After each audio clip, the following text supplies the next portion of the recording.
Hello दोस्तों, कैसे हैं आप लोग। आज मैं रिव्यू करने वाला हूं सबसे मज़ेदार वेब सीरीज का, द ग्रेट इंडियन मर्डर का। तो आइए जानते हैं। इससे पहले हमारे चैनल पे नए हैं तो हमारे चैनल को सब्सक्राइब कर लीजिए और लाइक कर दीजिए और शेयर कर दीजिए।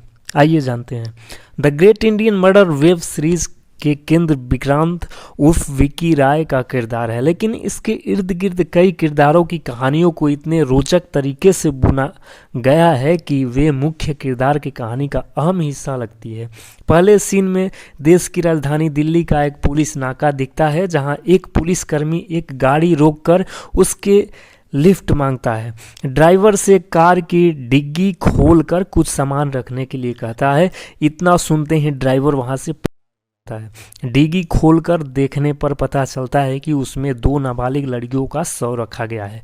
पूछताछ में पता चलता है कि इन लड़कियों के से रेप और हत्या का कनेक्शन छत्तीसगढ़ से गृह मंत्री जगन्नाथ राय के बिजनेसमैन बेटे विक्की राय से है। पुलिस विक्की को गिरफ्तार करके जेल भेज देती है। एक जघन्य अपराध में विक्की के शामिल होने की वजह से जगन्नाथ राय की कुर्सी चली जाती है। उनको गृह मंत्री के पद से इस्तीफा देना पड़ता है। उनकी खिलाफत में उनके अपने भी शामिल होते हैं। दिल्ली में बैठे एक केंद्रीय नेता अंबिका प्रसाद की मदद से जगन्नाथ राय अपने बेटे विक्की राय को जेल से बाहर निकालने की कोशिश करने लगते हैं। इसके लिए एक आईपीएस अधिकारी से 200 करोड़ रुपए का सौदा होता है।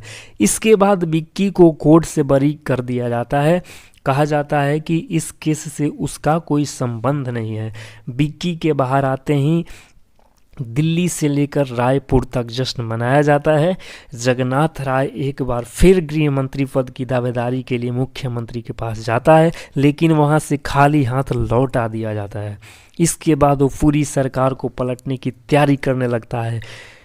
30 विधायकों को खरीदने के लिए पैसों की ज़रूरत होती है, जिससे के लिए वो अपने बेटे विक्की से कहता है, लेकिन वो पैसे देने के लिए तैयार नहीं होता। इतना ही नहीं, मुख्यमंत्री का समर्थन करते हुए अपने पिता को ही राजनीति से संन्यास लेने का ज्ञान देने लगता है। यह बात जगन्नाथ को बुरी लग जाती है। वो अपने सबसे खास कारिंदे से अपने ही बेटे को मारने के लिए कहता है। जगन्नाथ राय का खास कारिंदा उसके बेटे विक्की राय को सारी बातें बता देता है। वो दोनों को आपस में समझौता करने के लिए कहता है, लेकिन विक्की उससे अपने पिता को ही मारने की सुपारी दे देता है। इसी बीच कारिंदे की हत्या हो जाती है। विक्की अपनी रिहाई की खुशी में एक शानदार पार्टी का आयोजन करता है। इसमें दिल्ली से रायपुर तक के उसके सभी खास मेहमान शामिल होते हैं। इसी पार्टी में रहस्यमय तरीके से विक्की की हत्या हो जाती है। पुलिस उसी पार्टी से 2 संदिग्धों, मुन्ना चौरसिया और एकेती को अवैध पिस्तौल के साथ गिरफ्तार करती है। इधर अंबिका प्रसाद के साथ मिलकर जगन्नाथ राय एक सियासी साजिश रचता है। इसके तहत सीबीआई जांच के बहाने मुख्यमंत्री को फंसाकर उसकी सरकार गिराने की योजना बनती है। अंबिका अपने रसूख का इस्तेमाल करके सीबीआई अफसर सूरज यादव को इस केस की जांच अपनी शर्तों पर सौंप देता है।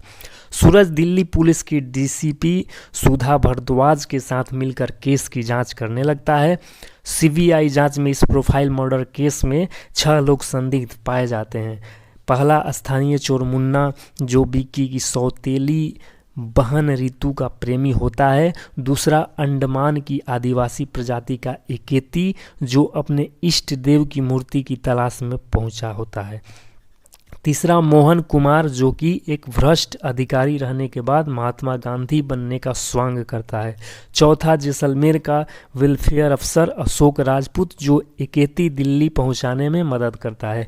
पांचवा छत्तीसगढ़ के मुख्यमंत्री शशिकांत बोरा, जो जगन्नाथ राय राजनीतिक दुश्मन होता है। इन 6 संदिग्धों में से आखिर किसने विक्की राय की हत्या की है, इन सभी का विक्की राय के साथ क्या कनेक्शन है, इस मर्डर से पहले और बाद में कौन कौन सी सियासी साजिशें हुई है, क्या सीबीआई अफसर सूरज यादव मुख्यमंत्री शशिकांत वोरा को विक्की मर्डर केस में फंसाने का कामयाब होगा।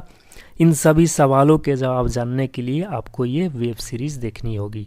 हमारा जवाब आपका मज़ा किरकिरा कर देगा। Crime thriller web series the great Indian murder की कहानी की तरह इसके एपिसोड के नाम भी दिलचस्प है। मसलन विक्की राय, जगन्नाथ राय, मुन्ना और एकेती एंगेताई और काला वैग, लाल सलाम और बिल्लू बिरयानी, मोहन कुमार, राजनीति और प्यार, असली नकली और धोखा जैसे एपिसोड के नाम किसी पुस्तक के अलग अलग अध्यायों के नाम सरीखे हैं, जो हर अध्याय के बीच एक रोचक कड़ी की तरह है। इसका श्रेय निर्देशक और लेखक तिग्मांशु धूलिया को दिया जाना चाहिए। तिग्मांशु का अपना एक अलग अंदाज है जो इस वेब सीरीज की हर फ्रेम में दिखता है। सिनेमा में ग्लैमर का उपयोग करने की उनकी शैली समाज और फिल्म में उनकी कमेंट्री उनके स्टाइल की याद दिलाती है। किसी सिनेमा में कहानी की तरह कलाकार भी महत्वपूर्ण होते हैं। कलाकारों के कंधों पर ही फिल्म की सफलता की बुनियाद टिकी होती है।